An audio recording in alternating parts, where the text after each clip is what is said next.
Hey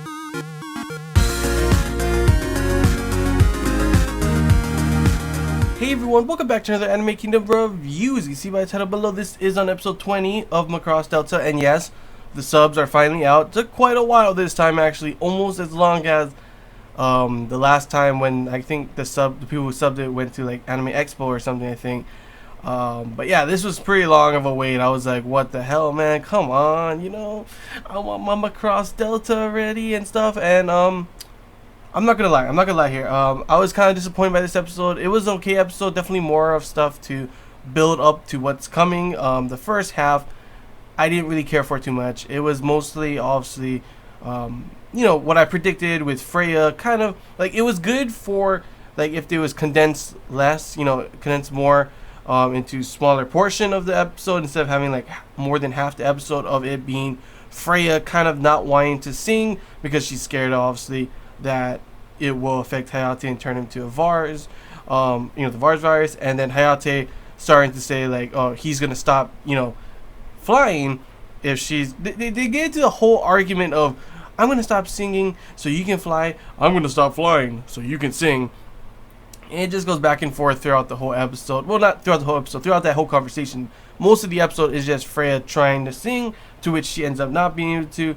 Hayate obviously having the problem of not being able to go to her. Like, he was just like a couple times that he did see her, he didn't want to confront her about it until finally at the end he does confront her. They have a talk, more like an argument of back and forth, kind of like childish kind of stuff. And then here's what I got here. I don't really see, like I said before, there's a little bit of romance kind of thing on the whole Mirage possibility. Now I see that there is a possibility because of what some people have said. But like I said, if they do, it does happen. It just doesn't. It will feel like it came out of nowhere, to be honest. Like I said before, but I'm not gonna get into that as I normally do because nothing has really changed in this except that finally someone has finally said those words. Mirage finally does say, you are irreplaceable. I love you. Now maybe he's still dense and stupid, and he didn't. He thought maybe she was talking to the both of them, that they're both irreplaceable and that she loves them both kind of thing. But she didn't say, I love you both. She said, I love you. Freya caught it. Not too sure about Hayate. I'm not too sure if that will affect later on as well. I do like her finally coming out and just like laying the smack down on them, though. That is one of the parts that I loved, that I liked in this episode with with Mirage. Literally just telling, Freya, come on, blah, blah, blah, blah, blah.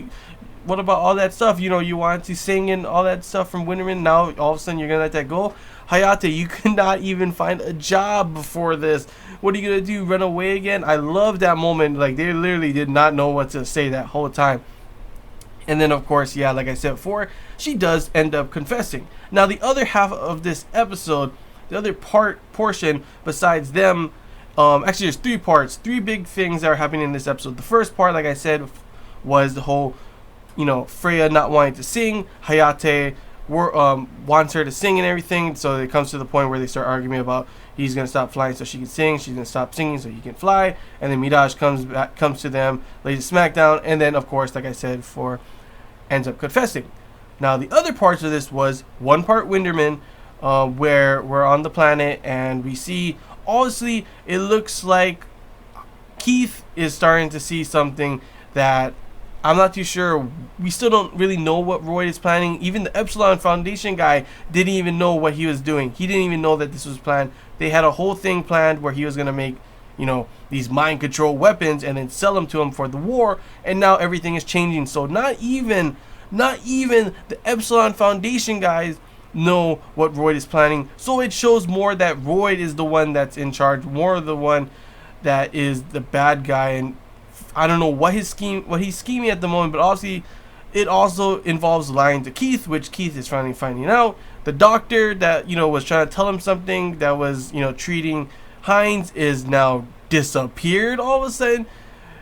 Roy says, he went home to his family. No, that's not what happened. So of course, Keith does get those the twins to go look up information on what happened to that guy. So that's going to be something big in the next episode. Like I said before, there's a possibility that there will be infighting, maybe not like straight up infighting, but Keith is obviously snooping around trying to look for information on what Roy is planning. that not even the Epsilon Foundation guy knows. I literally thought that everything was more of the Epsilon Foundation dude, doing the behind the scenes, controlling Royd without him even knowing kind of thing. That's still a possibility maybe, but it seems at this moment that Royd is the one more in charge. Now, we don't even really get into any of those other questions, Hayate's father, and like numerous other things. Not even Mikomo. We don't learn anything about Mikomo in this one, except that we see her in the end in the tube. That's the other portion of this episode, being Makina and Reina trying to hack into the system so they can get to that medical ship, and then of course figure out what's happening with Mikomo, to which Konami ends up going to help. That part I actually did enjoy. When they started singing, Konami started singing. Makina looks good at any type of outfit. She's a great cosplayer. Reina, a great hacker.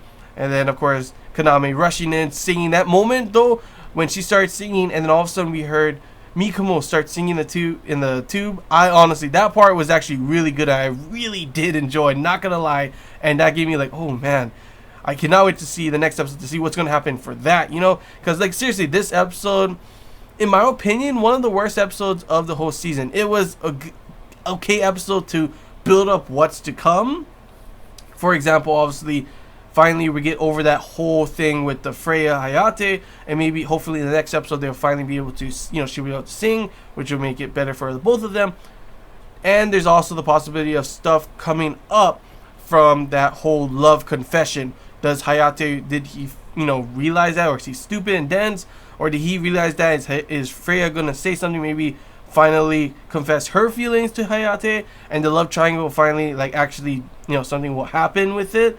I don't know. That's definitely a possibility. Like I said before, I still don't see, even if they somehow end up with all this kind of stuff going on, I still don't see Mirage ending up with Hayate. But there is still a lot of things that would make it that Freya doesn't end up with Hayate as well. I still see more chemistry and more things, more of a chance of relationship between both of them, how their feelings go for them, more than Mirage. But you never know with this. Like you guys have said, this is normally it's the older girl, and a lot of things do point to the possibility of it and ending up being Mirage, which I don't really like, but who knows with that. The other part of this that really interested me, like I said before, was of course the Keith thing, because I really do think there's going to be fighting between Keith and Royd, and I can't wait to see what's going to happen for that, and what's going to happen with Hines and Mikomo, and of course at the end the Mikomo thing. But yeah, it's really all I gotta say, guys. This is actually the shortest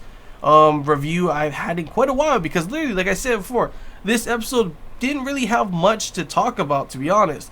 It was literally 3 portions, like I said: the Hayate Freya Mirage thing, the love triangle thing on one side, Konami, Makina, and Reina trying to save, or not save, but try and figure out what's going on with Mikomo, and then the whole Winderman side. That was pretty much everything that happened in this episode. So it was pretty easy to talk about and review, and honestly, not always a good thing, obviously. I wish there was more, but it's okay. There's still, I think, 26 episodes in all, so we still have 5 more episodes left or 6 more episodes left in the season, to which I cannot wait to see what's going to happen. The next episode, things are going to start to pick up, hopefully, and then maybe we'll get into the crazy action stuff and maybe, more questions, because we still have a whole bunch of questions that have not been answered in the past few episodes, and hopefully we do get those answers in the next one. But yeah, that's all I gotta say, guys. Hope you guys enjoyed this Anime Kingdom review. If you have any questions, feel free to comment below. If there's anything I missed and you want to talk about, comment below as well. And yeah, that's all I really gotta say. So yeah, hope you guys enjoyed. If you did, don't forget to like. If you haven't already, feel free to subscribe for more content. It really does help the channel. And yeah, that's all I gotta say, guys. So until next time, see ya.